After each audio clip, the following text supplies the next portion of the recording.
ছোট মা, আমার একটু মুরগির গোশত দাও না। তুমি তো মুরগির গোশত রাঁধছো, মাই আজকে তরকারি রাঁধতে নাই। তুমি একটু মুরগির গোশত দাও, আমি খায়া মাদ্রাসায় যাই। কে তোর মা মুরগির গোশত জীবনে রান্না খায় নাই? এই ছোট একটা বাচ্চা, তুই মাকে যা বলিস বাড়িতে মুরগি আনি না রান্না করে খাওয়া, তারপর তোর মাদ্রাসা পাঠাতো। আমি দিতে পারবো না, যা তুই এখান থেকে যা। আমার জমি চাষ না করলে তার পেটে ভাত যাইতো না। সাহেব, আমার মেয়েকে কেন ডিভোর্স দিতে বলেন? আরে কথা বল, কি হয়েছে তোর? তোরা আমি দেখে নিব। একতরফা কেন তুমি? কি হয়েছে বাবা, কান্না করো কেন? তুমি চুপ থাকো। আজকে আমি দেখতেছি ওই কত বড় কোটিপতির মেয়ে হইছে।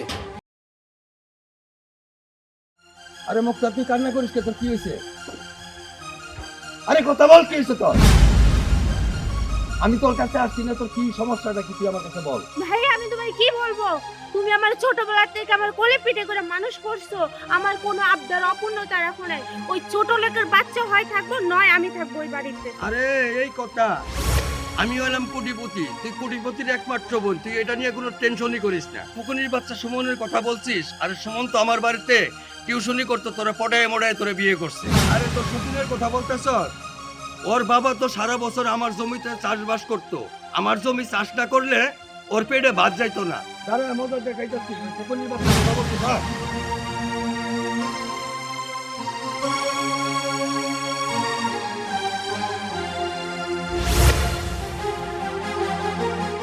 মামা, এই যে ছোট লোকের বাচ্চা আসছে।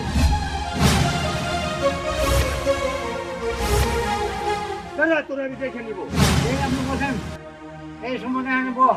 কাকা, আপনারা মুরব্বী মানুষ, এই জায়গায় বসছেন, আপনারাই বসেন, কিন্তু আমি তো বসতে পারি না। আমার শ্বশুর আছে, উনি বসবো। আমার শ্বশুর গরিব কৃষক থাকুক আর যাই থাকুক, সে আমার বাপের সমতুল্য, আমার শ্বশুর। এই আপনি বলছেন কার কি সমস্যা, আমি সব শুনতেছি। এই বলবো, তুমি বলো কার কি সমস্যা, সেটা আমি দেখতেছি।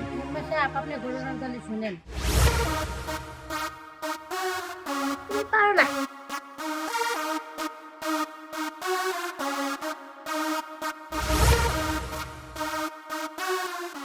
চিন্তা করতার মায়াডার অন পড়ালেখা করাইবো, হ্যাঁ সন্ধ্যা বইয়া গেল, মায়াডার অন পড়ালেখা করাইবো, তা না করিয়া টিকটক। হ্যাঁ আম্মু, আম্মু কি তোমার না সামনে পরীক্ষা?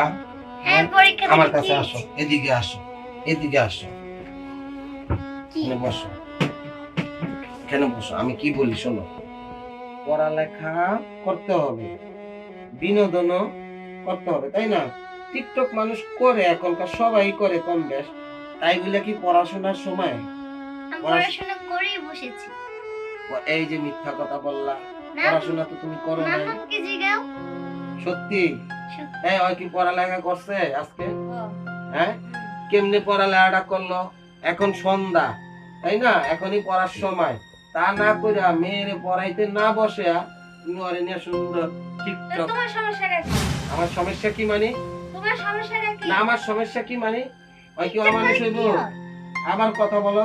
মা বাবা একসাথে কথা বললে বেশি কথা বলতে হয় না, ঠিক আছে? লক্ষ্মী মেয়ের মতো কি করবা? পড়তে বসবা। যাও পড়তে বসো, যাও যাও। আচ্ছা, সারাদিন খাটাখাটি করে আসি, তাই না? আইসা বউয়ের হাসি মুখটা দেখবো, দুইটা খাবার দাবার দিবা, তাই না? তোমার খোঁজ খবর নিতে হইব, কত বড় বউয়ের খোঁজ খবর নিতে হইব। ওই ঘরেও তো একটা সন্তান আছে, সে তো মাদ্রাসায় পড়াশোনা করতেছে, আবার সে কষ্ট করতেছে, চাকরি বাকরি করতেছে। তুমি ছোট বউ, তাই তো তোমার এই যে চাকরি বাকরি করাই না। তোমার কাজ কি? তুমি তোমার মেয়েটারও পড়াশোনা করাইবা, বড় ছেলেটারও তুমি দেখাশোনা করবা, ও কখন মাদ্রাসায় যায়, কি খাইলো না খাইলো খোঁজ খবর নিতে হয় না? হ্যাঁ, দুইটারই তো সমান চোখে দেখতে হইব।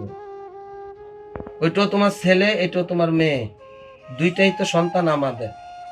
তা না করে কি করো তুমি, তোমার মেয়ের লেয়া পড়াশোনা বাদ দেওয়া খালি টিকটক টিকটক। আর ওই যে ওই জায়গায় যে ছেলেটা পড়াশোনা করতেছে মাদ্রাসায়, ওর মা চাকরি করে, এটার কোনো খোঁজ খবর নাই না? একতরফা কেন তুমি?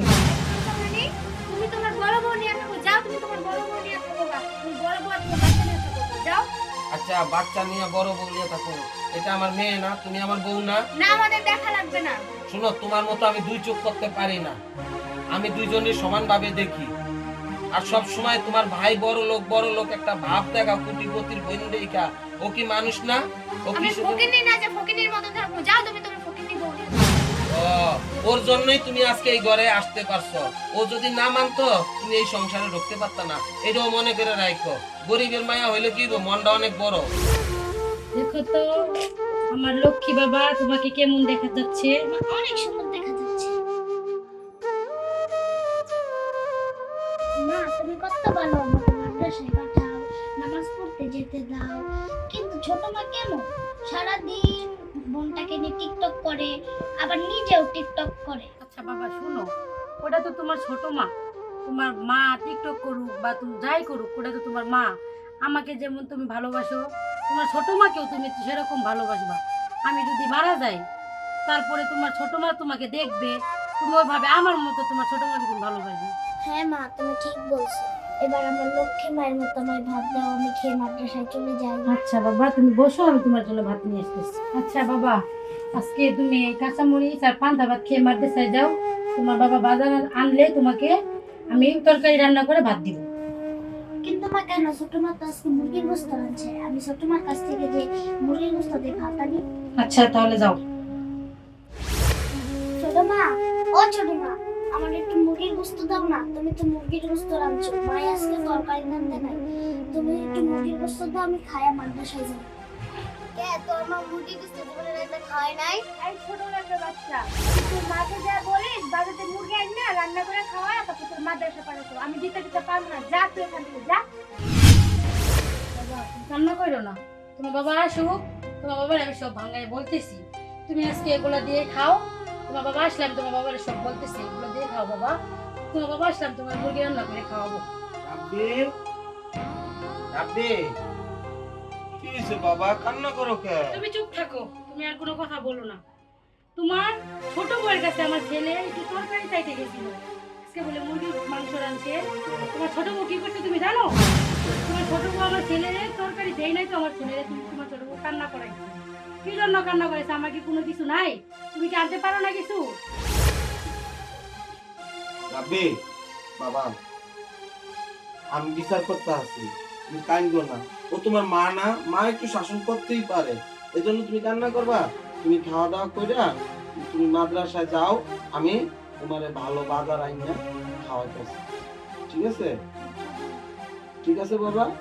আর শোনো, তুমি আর এই রাগারাগি করো না, তুমি যা বলছো আমি বুঝছি, ঠিক আছে?